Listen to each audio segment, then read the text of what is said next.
નમસ્કાર, આપ જોઈ રહ્યા છો સ્વાગ ટુડે ન્યૂઝ। મોટા ખુટવાડા ખાતે આવેલ રોજીકી પુલ પર વાહન ચાલકો માટે રેડિયમ સેફટીની વ્યવસ્થા। ભાવનગર જિલ્લા મહુવા તાલુકામાં મોટા ખુટવાડા ગામથી બોરડી ગામને જોડતા રસ્તા પર આવેલ રોજીકી પુલ પરથી પસાર થતા વાહન ચાલકોની સલામતી માટે રેડિયમ સેફટીની વ્યવસ્થા કરવામાં આવી છે। ભારે વરસાદને કારણે માલણ તથા રોજીકી નદીના બંને પુલને નુકસાન થયું હતું, તેમજ સાંકડા રસ્તાઓને કારણે વાહન ચાલકો તેમજ રાહદારીઓને જોખમ ઊભું થતું હતું। આ બાબતે સામાજિક કાર્યકર અને પત્રકાર રમેશ ઝીંઝુવાડિયાએ માર્ગ અને મકાન વિભાગના નાયબ કાર્યપાલક ઇજનેર સીવી સાવલિયા સમક્ષ રજૂઆત કરી અને જેને ધ્યાનમાં રાખી ખાસ મુસાફરોની સુરક્ષા માટે અહીં વ્યવસ્થા કરવામાં આવી છે રેડિયમ સેફટીની।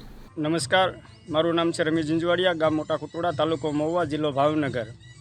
અત્યારે જે આ દ્રશ્ય જોઈ રહ્યા છો વિડીયોમાં, એ મોટા ખુટવાડાથી બોરડી ગામને જોડતા રોડ રસ્તાના વસાળ એક પુલ આવે છે, રોજકી પુલ।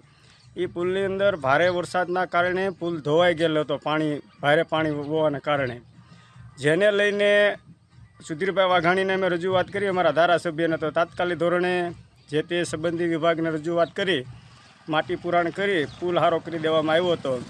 ત્યારબાદ અવારનવાર માટી પુરાણને કારણે હાકડો રોડ થઈ ગયેલો હતો, જેને લઈને જે મુસાફરો પસાર થાય ને એ રોડથી નીચે ઉતરી જતા હતા, જેને લઈને કાલે મેં ફરીવાર ધારાસભ્ય અમારા સુધીરભાઈ વાઘાણી સાથે મેં વાત કરી અને જે તે વિભાગ જવાબદાર અધિકારી હતા એને અમને રજૂઆત કરી અને જેને રજૂઆતને તાત્કાલિક ધ્યાને લઈ કાલેના રેડિયમની વ્યવસ્થા કરવામાં આવી, એટલે જેથી કરીને કોઈ અકસ્માત થતાં અટકાવવામાં આવે।